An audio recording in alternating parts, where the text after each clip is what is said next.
as far as everything else goes, I enjoyed this book. This book, I don't know. Oh, yeah. So this month we read When Strangers Marry by Yep. Lisa Lisa Kleypas? Kleypas. Kleypas. Kleypas, I probably. can't read. What the hell am I doing hosting?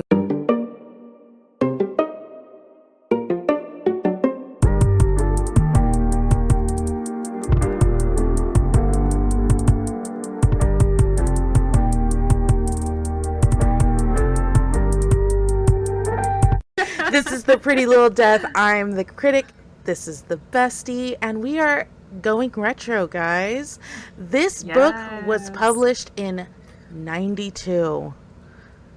The Now, year I was born. oh my It gosh. was.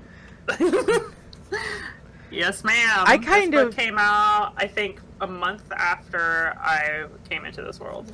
I think Something I like that. actually remember like parts of 92. Mm-hmm. Um, let's see. I was probably 5 or 6. So, like I remember 92. It was kindergarten Mm-hmm. year. Um, Aww. oh my gosh. Okay, so this is one of my favorite all-time romance pocketbooks. And yes, that is a thing. It was a thing in the 90s, in the 80s, the 70s, and the 60s.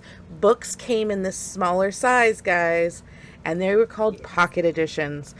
Um, just so you know, the husband and I went out for Easter, kind of. He bribed me to go to the grocery store, and that bribe was thrifty ice cream.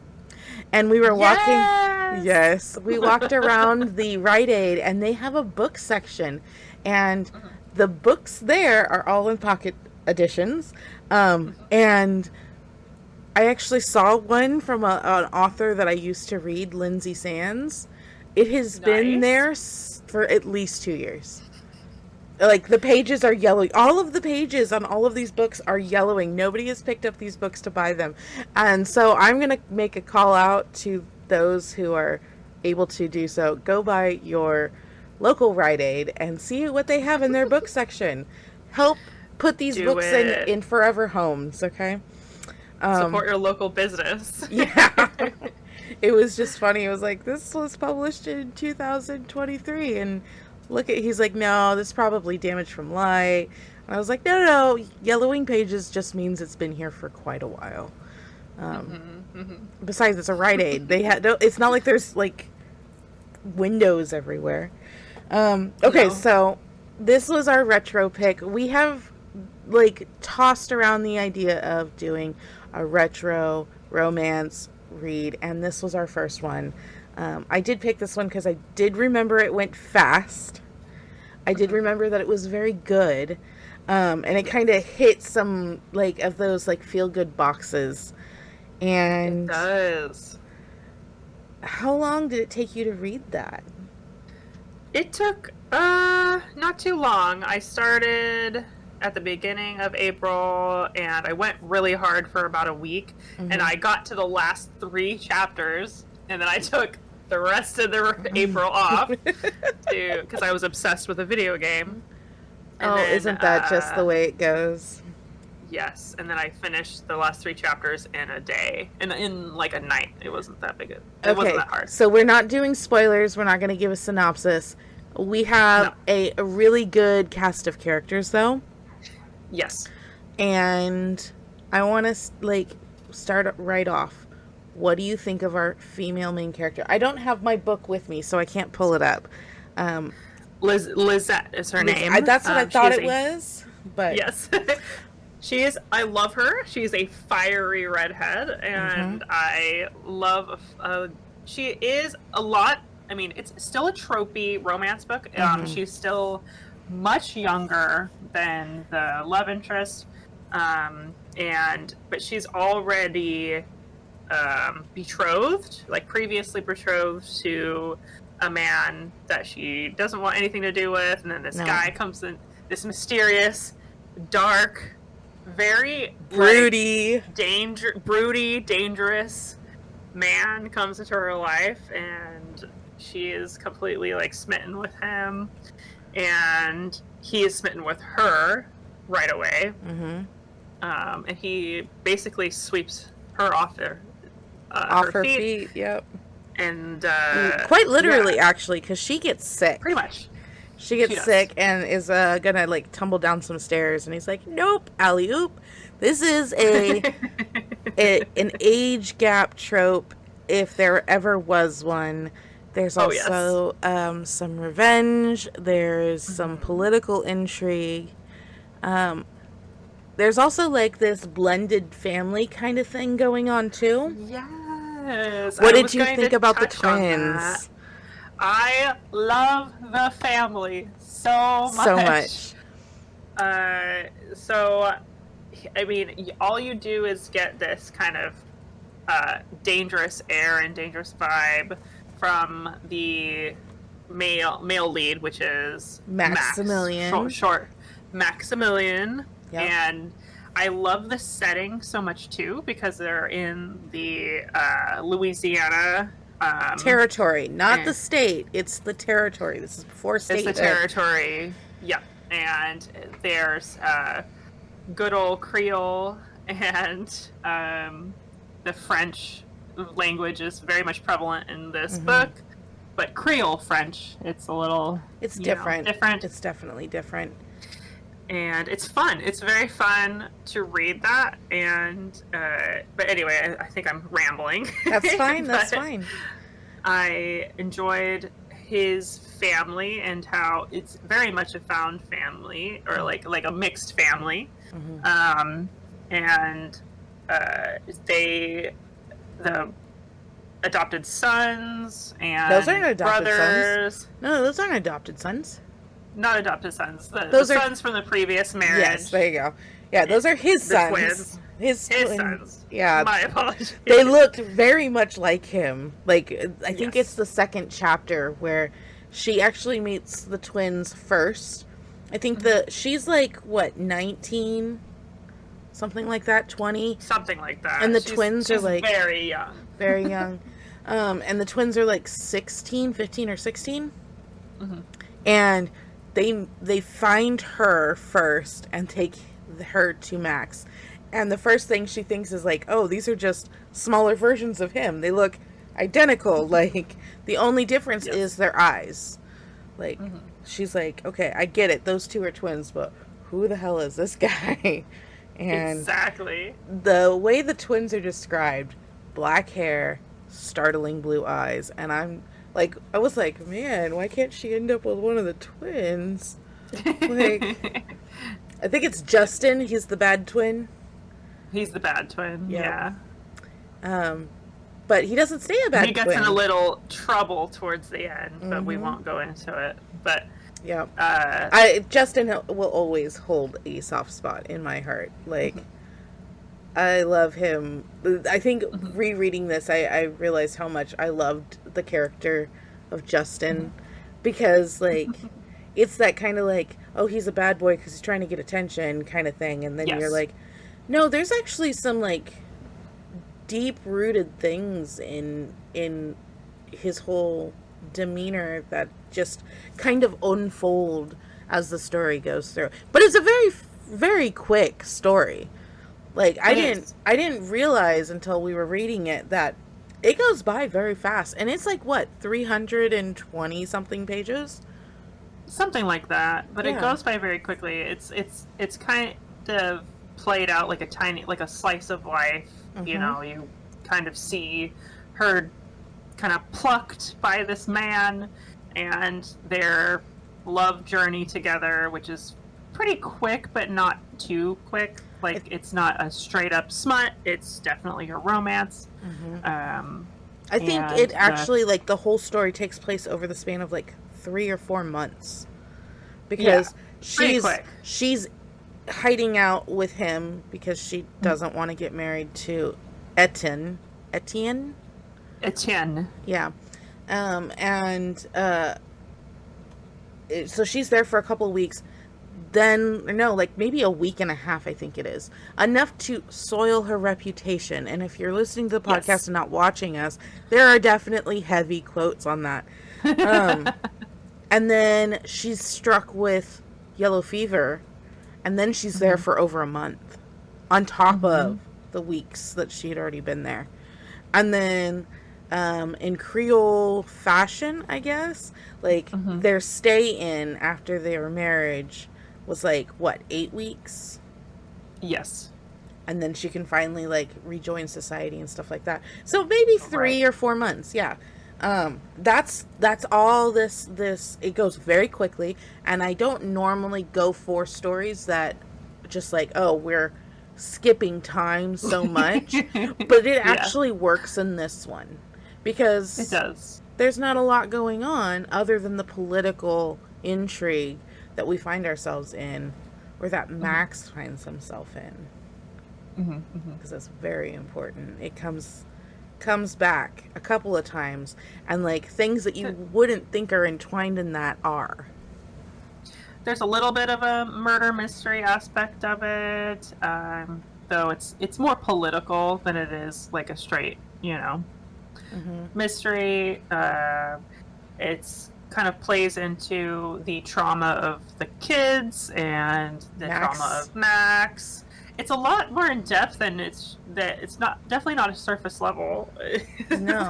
there's some depth to these characters which I didn't expect, really. And maybe that's kind of it's definitely a breath of fresh air, kind of comparing to a lot of these modern romances. Yeah, contemporary romance. I wasn't gonna say it this time. I wasn't. Contemporary romance. You almost did. I was like, I was thinking it was like, it's not modern. It's not modern. It's not. Don't say it. Don't say it. Don't be that person. I almost said it, but no. I was like, no. She knows. She knows. I'm just being weird. Slip of the tongue. Contemporary romance definitely could use some pointers from some of these tried and true, but also let's recognize that these authors are also traditionally published, which means they have a lot of support on the back end after writing their manuscript. They have editors and proofreaders and stuff like that, and that costs money. Usually that's taken from the once the book is sold and published, that's then paid for through that. So not a lot of contemporary authors, I think, have those kind of resources to pay for those services that are inherently built into the traditional publishing machine.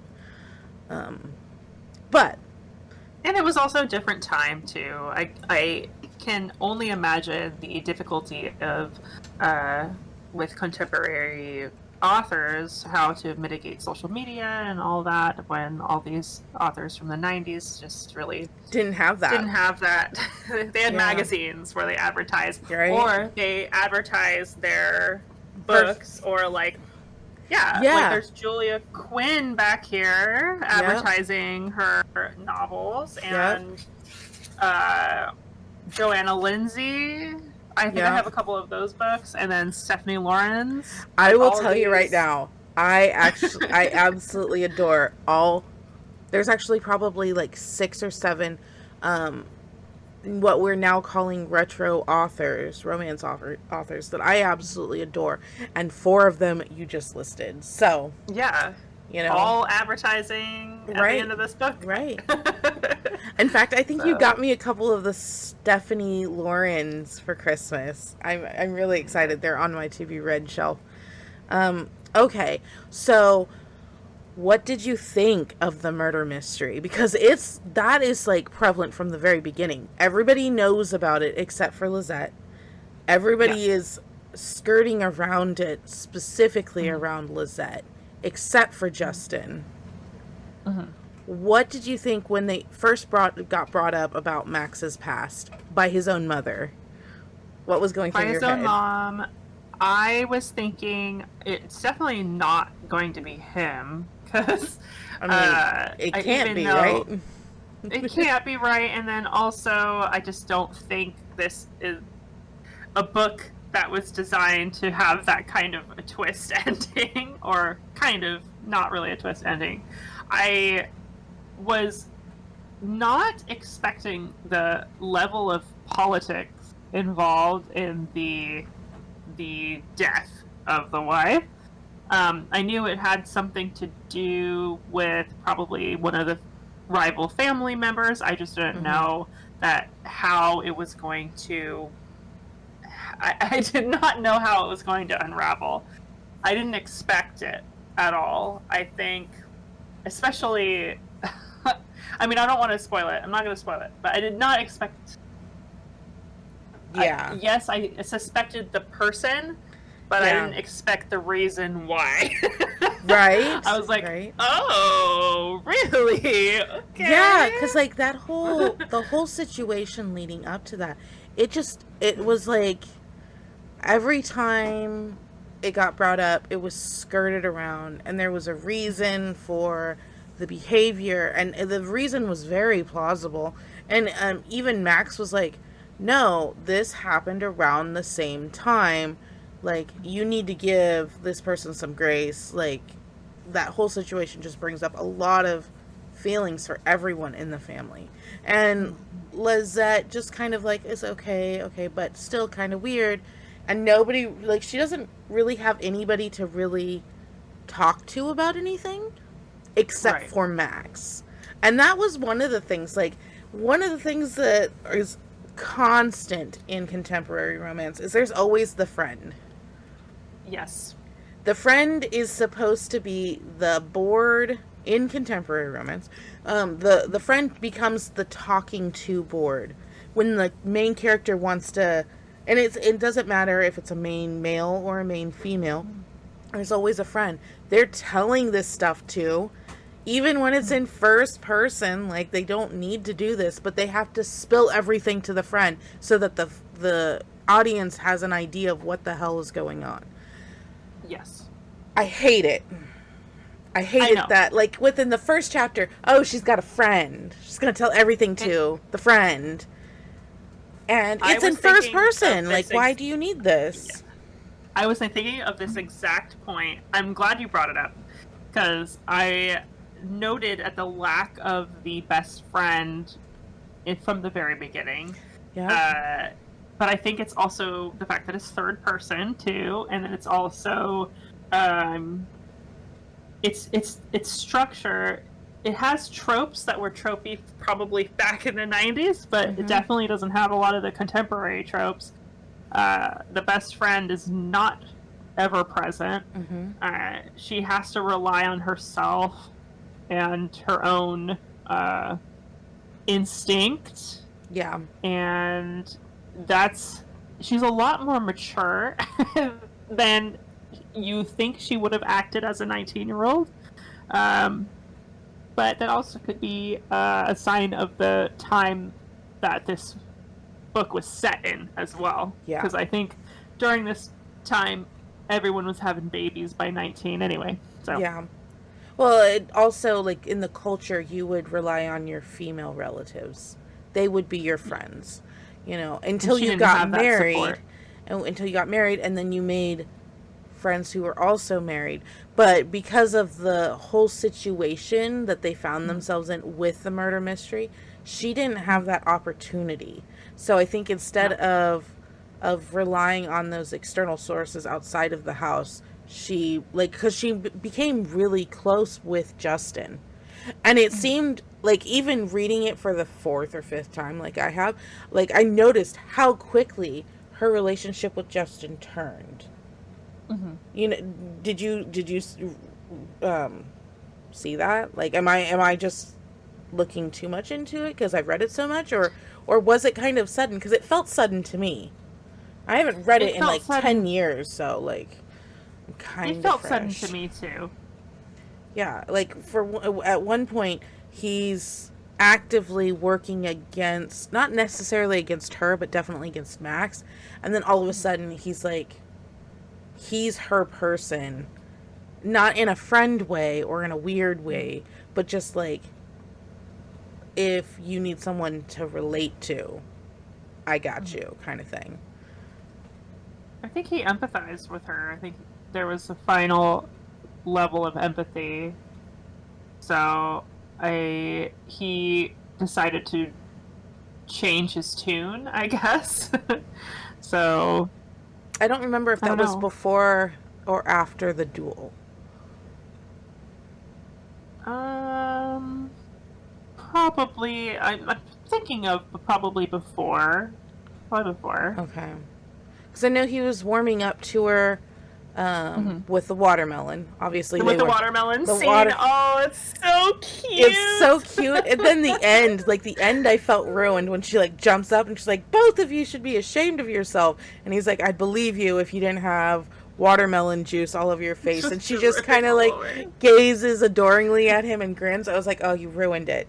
You did ruin it. I thought that whole scene was perfect until like she gazes up and she's like, "Oh, I'm sorry," and like bats her eyelashes a little bit. I was like, "Oh God, this could have been good," and then it's ruined. It's tainted.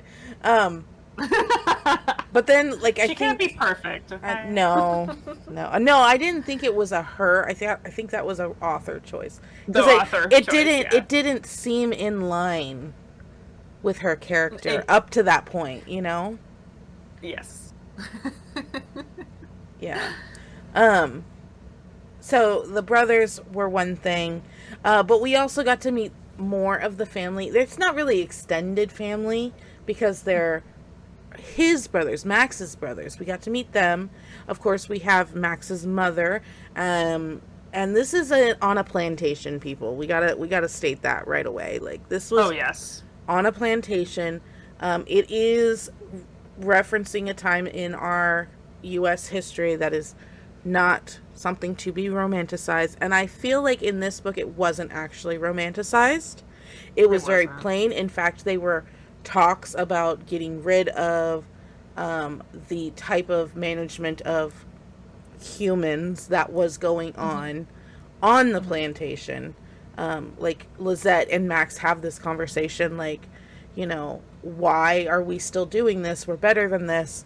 And he's like, well, you know, I just kind of inherited the problem from my father. And she's like, yeah, but do you want your sons to inherit this problem too? Like, this is unhumane and stuff like that. And they did address it. They addressed it, and they were making active steps towards it when ultimately the book ends, and we don't know how it finished in that aspect. For sure. But because they were having that discussion, we get one of the most mind-boggling scenes that really busts open this murder mystery. And Lizette decides that she wants to go and see the place that the first wife died, which happens to be an old overseer's house that's like at the back end of the property. And their property like hits up against a bayou. So like, even though the body was there and found fairly quickly after the murder, it like she's thinking about how like because it's so close to the bayou, how it was lucky that someone was there to basically make sure the wife was all in one piece, because the animals could have gotten to her. But even just visiting, she's marveling at why the structure is still here, why this system of governance is still in effect, and why the bayou hasn't just like kind of reclaimed this part of the land, because that is also something like they talk about the encroaching of the bayou, and the house is like right on it, if I remember correctly. I think you're right. Yeah. Like, the land is just kind of being reclaimed by nature, kind of thing, when the rains come down. And she marvels that the building hasn't been washed away. So at one point, she urges Max to get rid of the overseer's house, if I remember correctly. I think Justin actually was like, we need to get rid of the house. Like, it doesn't need to be a shrine to my mother. Like, let's do something about it. So Max puts his brother in charge of his next brother, because he has two. He has a younger brother who is absolutely the youngest brother in every single way. And then his other brother is definitely has middle child syndrome. Definitely. Oh, it is so rank, the stink of middle child. And And so he gives his middle brother the task of removing the house. And stuff goes sideways real quick. Mm-hmm. And I feel like if it hadn't been for her pushing to help them all heal from the murder, we wouldn't have actually found out what had happened that night. Going back, though, we have Etienne, thank you, who was Max's best friend before this murder happened. Yep. And he is Lizette's first betrothal, and she does not like him. He says he's coarse, he's crass, he has no manners. He gives her basically the major ick, and he leers at her. Like I remember reading it for the first time. I'm like, I don't like this guy. I don't know what a leer is, but I don't like it. He's icky. But as the story progresses, you feel sorrier and sorrier for him. Like he is a product of what happened to Max just as much as Max is. 1,000%. And like you end up feeling really bad for him, especially towards the end. Like there's no doubt about at the end. Like I kind of like I remember. Like, after reading it the very first time, I was, like, 13, 14. I remember thinking, man, that guy, I wish he had his own story. I wish he got his... Right? Like, I wish we had We need had an Etienne spinoff. Right. I wish he had gotten his happy ending in this book, because, like, at a certain point, I was just, like, kind of done with Max. Because of his refusal to talk to Lizette about the things he was hiding. Yes. That did get tiresome. Like, because he didn't mean to. He's just guarded. And it just kind of leaked into places that it didn't need to leak. He was also terrified that she would, like, dump him and run away, probably, because... She's a 19-year-old, and he's got a past. Yeah, exactly. He's got the past, he's got this reputation, and then also, she's a baby. Yeah. She's really young. Those lobes aren't lobing. Not yet. Yep. So, we have reached our halfway point. We have a very juicy after show planned for today. If you are new to our channel, of course, we'd love for you to like, comment, subscribe, and share. You can find us on any podcast platform. We are everywhere. Or you can continue listening to us on YouTube, because our podcast episodes are also loaded there. We do our book of the month every 24th, although I think I'm going to start like posting it later in the month, maybe. Give people some more time if they want to like catch up. But we are also looking for co-hosts to join our co-host pool. That means that you could join us, you could be on the screen with us, you could discuss the books with us, even help us pick the books of the month. Please join us on Discord if you want to apply. It's very easy. You don't have to do it every month. You know, it can be as much or as little of this as you want. Cass, I have some questions for you. Let me find the questions. I do this every single month. I always lose it. I should just write, like, title the document in my Kindle, questions. Okay. For When Strangers Marry, which actually is not the original title. Yes. The original title was Only in Your Arms, which she does say at the very end of the book. It's like, it's kind of one of those, like, it's a statement type thing. And then you're like, It doesn't make any sense, though. It doesn't. You didn't lead anything up to this point. No. You didn't set this up right. No. So I'm glad they did change the title of the book, because otherwise it would have been like, oh, okay. But they left that part in. And I always wondered, like, why they did that. But When Strangers Marry, what is your overall rating? I'm giving this a solid 4 stars. I enjoyed my time all the way through.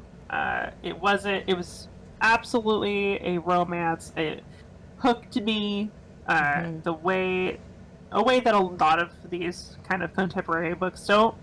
And it was fun, and engaging and a very quick read, and I do really appreciate the size. Yes.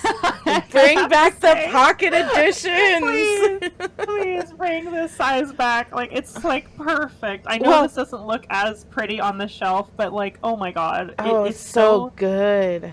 Like, my wrists don't feel like painful after reading a bunch of chapters. This is a paperback, okay? It doesn't look great on the shelf either. It doesn't need to be this big. It doesn't. Yeah, this is just like... I will say, though... my hand. Yeah, you could put it in a Jinko pocket, okay? I could put it... I could put it in one of my scrub pockets. There you go.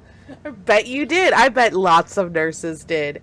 Okay, so that's your overall rating. What was your spice rating? Because we didn't get a lot of scenes, guys. This is a pure romance. So I appreciate the longing. Okay. Yes, gotta love a build up. I love the build up. The spice is good. It's good. I mean, it's vanilla, but what are you gonna get from a '90s romance? Okay? You'd be surprised. Oh my gosh! Do not say that. Do not say that. You would be surprised. Let me find one for you, okay? If you ever finish Saving Grace, oh my gosh. Saving Grace, okay. Next, that'll be my next one. Saving Grace is fantastic. Okay. All right. Noted. Okay. So, vanilla spice rating. Probably like 2.5, maybe 3. Okay. You know. That's not bad. Yeah. It's not bad.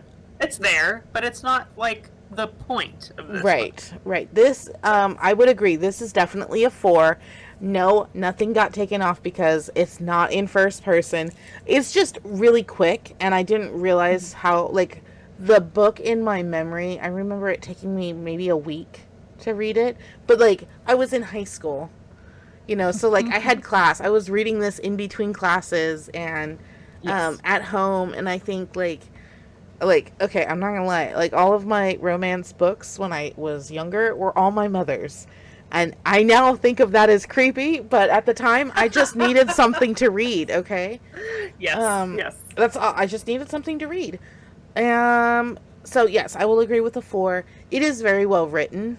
I did have a problem with how big the font was. I didn't realize how big the font was. Huge. Like, it's like a 13, 14-point font. You know? Yeah. So there's only like 3 paragraphs on a page. It could have been, I think it would have been could have been probably like half that size if it was in like size. 10-point font. I mean, you know how small my font is on the Kindle. I have to ask if you like opened the spare Kindle I had that I lent to you. If you looked at the font, it's like my husband has looked over and he's like, "How can you read that without your glasses?" Like, I don't know. But a lot is on a page, so that's all I care about. You get through it really quickly, yeah. Yeah. Okay. If there are any corrections, what would they be? I haven't given this a whole lot of thought. I think that... all of my issues with the story are probably things that do not make sense for the time that this was written. Okay. So I think this... I obviously would probably get rid of the age gap. That bothers me, but you know... Yeah, okay. Max is 35, guys. Max is 35. She's 19. Let's get that one out of the way. Big one. Yeah, that's a big... I mean, I can't... That's a big boy one. In the post show, I'll tell you why I can't say nothing about it, okay? Not here. But, again, it is what it is. You're gonna have these tropes. As far as corrections for the story, maybe a little bit more for foreshadowing of who the... Maybe it's because I'm dumb and it went over my head. I don't know. But, like, maybe just a little sprinkle of who was the culprit of the late Maximilian's wife. But it wasn't really talked about until the latter third of the book. Yes, they sprinkled, oh, yes, he's a murderer, he's got this reputation. But I understand why it was formatted that way, because you have to focus on Lizette and her romance with Max and them getting to know each other. And then, oh, lo and behold, there's a dead wife in the mix, and like, you should probably talk about that more. And then it just kind of like amps up at the very end. Yeah. It wraps up very quickly. I would agree. One of the major corrections I would have would be the whole Hamilton Burr thing. Oh, I forgot about that! So, but that's the thing. So back in the 90s, do they have all this information now about this situation? I would say yes. I mean, the only reason people are hecka into it now is because of the musical. Alexander Hamilton was a weird and fascinating guy. But Aaron Burr, like the only thing people remember about Aaron Burr is the duel. That's okay. Pretty much. Yeah. So this, having him as a character, it does kind of ground the story a little bit in the time period. But I could have done without it. Of all the characters, why Aaron Burr? I there was no point for him to be there, honestly. It did not really have anything to do with the story, except for at the end as a red herring type thing. It was definitely a whiplashy kind of thing. I was like, is that the Aaron Burr? That's what we're talking about. It was a choice. Okay. It was a choice, and certainly. I don't really know what the point of it was, other than to ground the story in the time period. But let's be real. If you think about it, other stories happening in the Louisiana Territory didn't need to do that for it to fill out the world. Case in point, Interview with the Vampire. You start before it's a state. It's not a state when you start Interview with the Vampire. It becomes a state during after Louis' transformation, and he still lives there in Louisiana after it becomes a state. It. You don't need to have historical figures pop up for the story to be grounded. So to me, I would take that out. Bring up the Interview with the Vampire because of the setting is it's so very reminiscent. Similar. Yeah, very reminiscent. I don't know if you watched the new series, but not yet. It's pretty good. There's a lot of different twists to the original story, as you'll see. But I heard it's fantastic. It is fantastic. I could not read this book without thinking of Interview with a Vampire. Really? So okay. I couldn't, and it wasn't just the show; it was the original, the book and everything too. So it was just as far as the whole plantations and the setting. Yeah. Well, okay. So what was a major plot hole for you? Nothing glaringly obvious to me, but a lot of this stuff goes over my head. So, what about yourself? So, a plot hole for me would have been Etienne's obsession with Lizette. It didn't make any sense. It didn't make a lick of sense at all, except for the fact that he looked at Max and was like, "Why her? I wanted one thing that you hadn't touched. Why her?" Wasn't it his obsession from the very beginning, though? It was that he sought her family out. She is no great beauty, as they keep saying over and over again. Max finds her absolutely. I hate it. But Max finds her utterly charming, and so does Max's mother. From the very beginning, she's smart, she's well bred, she's not pretty, and God, those freckles. But that's also a beauty standard of the time freckles and red hair, curly red hair, and the Louisiana Louisiana Bayou were going to be absolutely difficult to deal with. Like, I get it, okay. But Etienne was obsessed with her. He sought her out and wanted to marry her. Like, she didn't know him. He really didn't know her. He was just like, okay, I need to get married. That's who I want to get married to. I'll go into an arrangement with her father to get her hand. And then, like, I think they met, like, a handful of times, and he was crude and crassed her, and she was like, fuck this. Yeah. And she was out. Which, like, okay, I got it. You get vibes. I've ducked out of dates because somebody was, like, giving me the creeps. But bad vibes. The whole reason that he sought her was for something that's never really explained, and we never get the story of why he chose to betroth himself to Lizette. Which but then, what if it was love at first sight, Christina Lynn? I what mean, if it was? It would have been awesome if we'd gotten that answer. But all he says to Max at that party was, or not even at the party. I think it's at the duel later. There are multiple duels, guys. There's duels up in this bitch. So okay? many duels. If Aaron Burr's in this story, there's duels. There's gonna be some duels.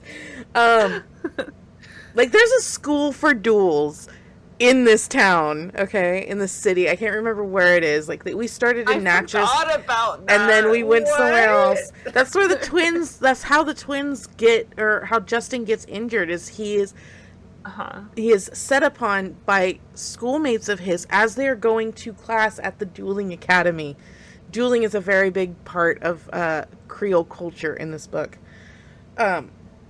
Which I just want to know, historically, is this accurate or is this just pure fantasy? I don't know. Because that is so funny to me. I think historically there were dueling masters. This is a part of cultural history that I don't know much about.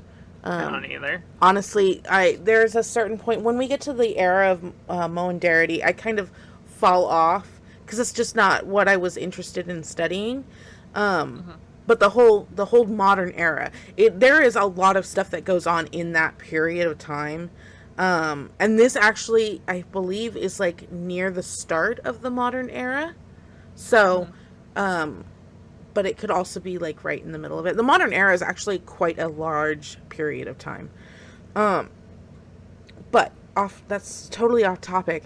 Sorry. That needs to be its own podcast. Upset that. Oh yes, Etienne is obsessed, and we don't know why. And we don't know why. I think it's during the duel where he's something happens at a party, and Max gets the duel. The whole reason Max tried to get Lizette tarnished and then married her was because he wanted to be able to avenge his honor against Etienne for something that happened, and I'm not going to say because it's part of the story and it's really good. Right. But during the second one, because like I said, there's multiple duels in this. All Etienne will tell him is why did you have to go after Lizette? That was mine, and it was something that you hadn't touched. Because Max was the golden boy in town before this whole murder thing happened. And I just want to know why. Why was he obsessed with Lizette? How did he come across Lizette? Because it's never fully explained. And I think it's just to move the plot forward. Yeah, but that doesn't, I'm asking the questions, okay? This is the plot hole for me. I'm asking the questions. And I wish there was a second book where we could explore Etienne and find out why Lizette. I do think there is another book in this series. I think this is part of a series, but I think it follows the twins and maybe one of the brothers. So, which would make sense. I think when I read this, I was like, oh, there's absolutely going to be a follow-up story about the brothers. And the twins, and so that was a plot hole for me. I think we've already answered our fourth question: romance, smut, or erotica. This is most definitely 90s romance to the T. But it's so much fun. It is fun. There are so many high points to even out the murder mystery in it that you forget at times that there is a murder mystery going on, that there are some really, really dark things happening just below the surface. All right, last question. Do you have something that we've talked about, or something that's been percolating that you want to ask me about this book? Let's see. If you were to change one thing about Max, what would you change?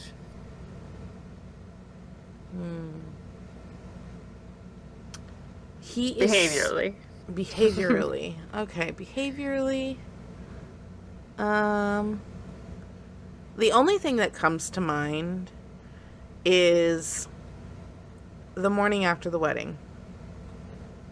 Or the morning after the consummation, I'll say. It's the consummation, yeah. Because the morning after the wedding, like, she's pissed. But the morning after the consummation, like, they are way too familiar. He is way too familiar with her. Like, she gets up and she's, like, walking around. She's in a robe. He's like, what did I do to you? And she's like, nothing I hope you won't do tomorrow. And, right, exactly. And he's just like, oh. And then it's like a switch was flipped. He was like the most charming, dashing man up until the morning after. And the consummation was done in a drunken stupor, which is not a good look in any situation. But the way he goes from a gentleman and dashing to just like I don't even know the word to describe it. It was just like, cold. Ooh. No, he wasn't cold. He was like it wasn't even lecherous, but it's like kind of lechery, you know? Well, okay. Well, that whole interaction, like, he was so debonair, and he does get it back in periods later on in the story. But there's just a suaveness to him in the very beginning. Intrigue anymore. Yeah. It was like the suaveness turned to ick. Yes. It became like Ew. Instead of like, we're learning each other still, because they are. It was like, oh, no, this is a solid thing. It's never going to change. We're 100% concrete foundation. Like, and Turns I was out this is part of my personality. I was like, oh, that's okay. Maybe keep the mistress and leave some mystery. Like, cause it just I didn't expect that answer. I love it. It just changed, and I don't. It definitely did change. Yeah. Okay, so yes, that was the one thing that I would change. Is I would want him to continue being like, because he's like he's as tall as your husband, as written in the book, for Christ's sake. Yeah, and she is like 5'2", like, and all of a sudden he's just a giant puddle of goo around her. Like, yeah, I'm sorry, the pussy was not that good. Okay, like 19, you guys, and first man ever. So like, okay. Nope. Starfish. It's got to be a starfish school, okay? That's what it is. It's the what's it called? The wading pool or whatever. Yes, it's a tide pool of starfish. The tide pool. That's what their consummation wedding bed was, a tide pool of starfish. Oof. Well, okay. I do have a book of the month for next month. Yay. And then we have already planned June, guys, and we're going to talk about it in the post show. So, I mean, get ready for that one, because the only way you're going to hear the release of what our June book of the month was, which, by the way, I want to say that I actually had something else planned for June until we got the notice. Okay? Mm-hmm. And I'm going to be very pissed if it doesn't happen. So if it doesn't, I have a backup plan. And it's going to be something different for us, but I'm excited. Yeah. Okay. Ew. So, where is it? And it pairs so well after what we just read. That's the best part. Yay. Hold on. I had it here. Ding, ding, ding, ding, ding, ding, ding, ding, ding, ding, ding, ding, ding, ding, ding, ding, I've been humming that ding, at work, ding, and it she my new ding, boss crazy ding, because then ding. she can't get it out of her head. Okay. Where is it? I know it's here. I got it specific. I've downloaded so many books recently that it's like now buried a little bit. Okay, I think I'm getting close to it.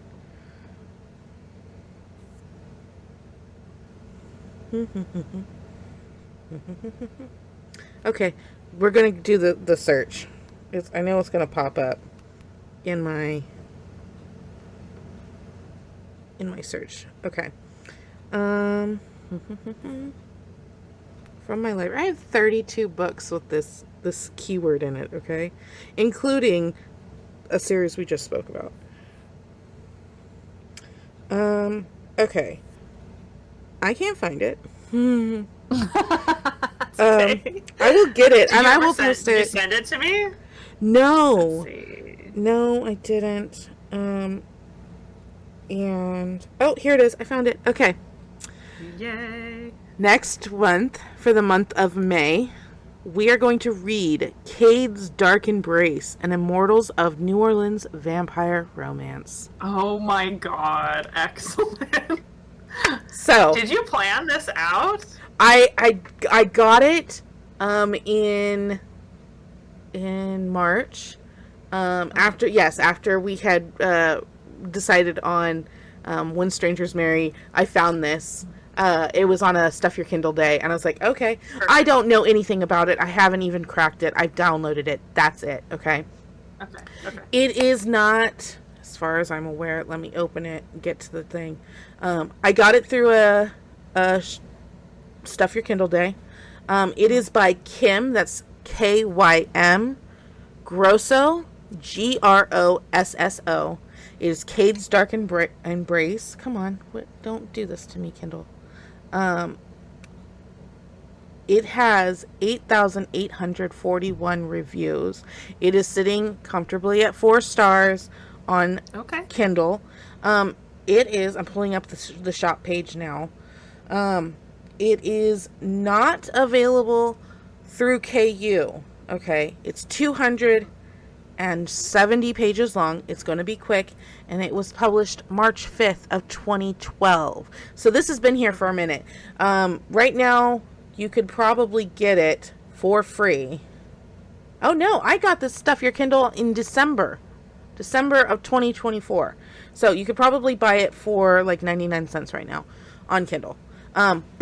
Because you have my my spare Kindle cast, you probably have it there too. Sweet. So I'm going to let you read it first. Okay? And it'll pop up as a finished book in my library, and then I'll read it. So yeah, that's what we're going to read for the month of May, guys. And it's part of a series. It looks like interconnected standalones. But it is a vampire book, and it is set in New Orleans. Okay, Cass. Yay. I have a book recommendation for you. I am currently reading it. I think you're going to like it. I'm only 23% in, okay? Yes. It is dark. It is so good. I've been stuck in dark stuff, okay? Oh, and I have been writing again. Oh, hold on. No, I'm going to share that in the post show. Never mind. Shut up. Whatever. Okay. Join us for the post show, guys. Join us for the post show. It is available on Discord right now for our members only. We gave some teases the last couple of months so you guys could get a taste of what our post show is like. It was only available on Apple Podcasts, but Apple said, no, Pretty Little Death, we don't see a value in your post show for members only. And so we said, okay, fine. Discord, you get it for being a paid member. So join us on the Discord. The link is in our bio. Cass, I have a book. Yes. And I think you're going to like it. It is on KU. Yes. It is currently in my library. Wait until I'm finished, bitch, before you start reading. And it is called